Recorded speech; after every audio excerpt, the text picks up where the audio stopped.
Gpx ជំរាបសួរអ្នកទាំងអស់គ្នាជួបជាមួយខ្ញុំបាទជាប់ពងសកលជាមួយនឹងការរចនាថ្មីពី Gpx ឥឡូវនេះយើងកំពុងធ្វើការផ្សាយបន្តផ្ទាល់ពីការសម្ពោធសមាជិកថ្មីរបស់ក្រុមហ៊ុន Gpx នេះជាការផ្សាយបន្តជាសាធារណៈដូច្នេះលោកអ្នកអាចទស្សនាបាននៅគ្រប់កន្លែងយ៉ាងងាយស្រួលជាដំបូងខ្ញុំតំណាងឲ្យក្រុមហ៊ុន Gpx សូមថ្លែងអំណរគុណដល់អ្នកទាំងអស់គ្នាដែលតែងតែគាំទ្រផលិតផលរបស់យើងខ្ញុំជាពិសេស model Gpx Drone ដែលទទួលបានការ feedback ល្អៗជាច្រើនមែនទែនហើយថ្ងៃនេះខ្ញុំនឹងនាំអារម្មណ៍បងប្អូនជួបជាមួយនឹង Gpx Drone សេរីថ្មីទាំងអស់គ្នា model នេះបានភ្ជាប់មកជាមួយពាក្យស្លោកថ្មីគឺសេរីភាពនៃការធ្វើដំណើរហើយឥឡូវនេះខ្ញុំប្រកាសណាស់ថាលោកអ្នកត្រៀមខ្លួនរួចជាស្រេចក្នុងការជួបជាមួយសមាជិកថ្មីមួយនេះតោះកុំឲ្យខាតពេលវេលាយូរ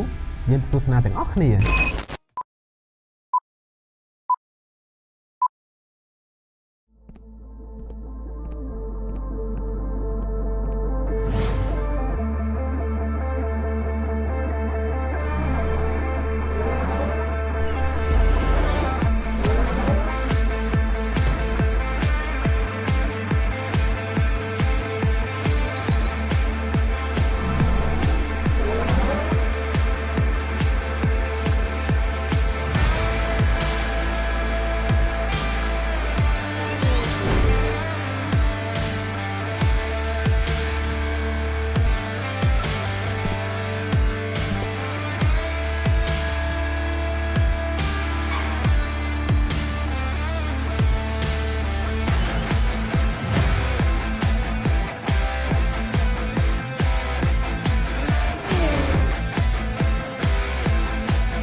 Gpx លោកអ្នកនឹងពេញចិត្តជាខ្លាំងជាមួយនឹងកម្លាំងម៉ាស៊ីនថ្មីរបស់ Gpx Drone Gpx Drone មានកម្លាំងម៉ាស៊ីន 150cc មកជាមួយប្រភេទម៉ាស៊ីន4តង់ហើយបន្ថែមម៉ាស៊ីននៅសបាប់ចំនួន4ក្រោមការសហការរវាងក្រុមហ៊ុន Gpx ប្រទេសថៃនិង SYM នេះគឺជាសមិទ្ធផលដែលយើងទទួលបានជាមួយនឹងបទពិសោធន៍60ឆ្នាំនៃប្រភេទម៉ូតូអូតូរបស់ក្រុមហ៊ុន SYM យើងហ៊ានធានាជូនលោកអ្នកបានពីប្រតិបត្តិការដ៏ល្អបំផុតរបស់ម៉ូតូនេះដែលបានភ្ជាប់មកជាមួយម៉ាស៊ីន upgrade ទៅជាសបាប់ចំនួន4ធ្វើឲ្យម៉ាស៊ីនមានកម្លាំងសន្ទុះកាន់តែខ្លាំងនិងបើកបរទៅមុខកាន់តែរលូនលើសពីនេះទៅទៀតយើងក៏បានកែលម្អប្រព័ន្ធសាំងដែលធ្វើឲ្យលោកអ្នកកាន់តែសន្សំសំចៃសាំងរហូតដល់ទៅ 16% ឯណោះបន្ទាប់ពីការពង្រឹងសមត្ថភាពខាងលើនេះវាបានជួយឲ្យម៉ូតូកាន់តែបង្កើនល្បឿនលឿនជាងមុនចាប់តាំងពីពេលបញ្ឆេះម៉ូតូដំបូងដល់ទៅ 28% ឯណោះលោកអ្នកនឹងទទួលបានអារម្មណ៍ប្លែកជាមួយនឹងការរចនាថ្មីរបស់ Gpx Drone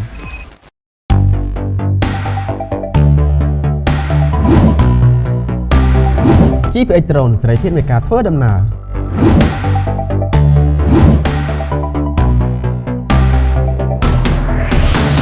Gpx Drone គឺជាសមិទ្ធផលថ្មីនៃការសហការរវាងបច្ចេកវិទ្យារបស់ក្រុមហ៊ុន SYM និងការរចនាថ្មីប្លែករបស់ Gpx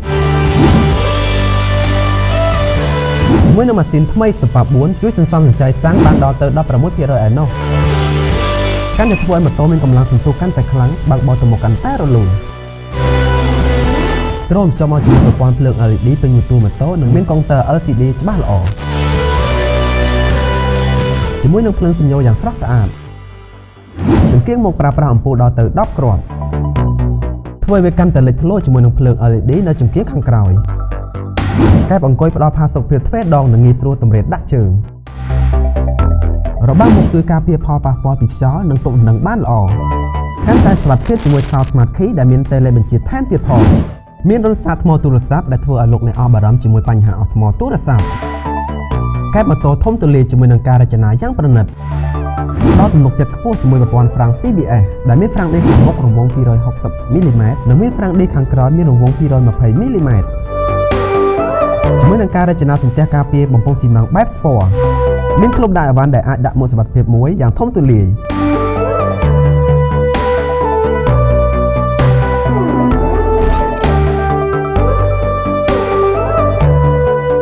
ថ្ងៃនេះខ្ញុំសង្ឃឹមថាលោកអ្នកនឹងមានអារម្មណ៍សប្បាយរីករាយជាមួយនឹងការបង្ហាញរបស់ខ្ញុំបាទហើយប្រសិនបើលោកអ្នកចាប់អារម្មណ៍ជាមួយ Gpx Drone ថ្មីមួយនេះលោកអ្នកអាចស្វែងរកទិញបាននៅទីតាំងហាងរបស់ Gpx ផ្ទាល់និងទីតាំងដំណើរចែកចាយទាំងអស់របស់ Gpx ដែលនៅជិតអ្នកបំផុតប្រសិនបើលោកអ្នកមានសំណួរទាក់ទងនឹងម៉ូតូនេះសូមធ្វើការផ្ញើសារទៅកាន់ page របស់យើងផ្ទាល់ក្រុមការងារយើងខ្ញុំនឹងធ្វើការឆ្លើយតបបន្ថែមជូនលោកអ្នកឥឡូវនេះដល់ពេលដែលត្រូវគោរពលាបងប្អូនអរគុណសម្រាប់ការទស្សនាជួបគ្នានៅឱកាសក្រោយ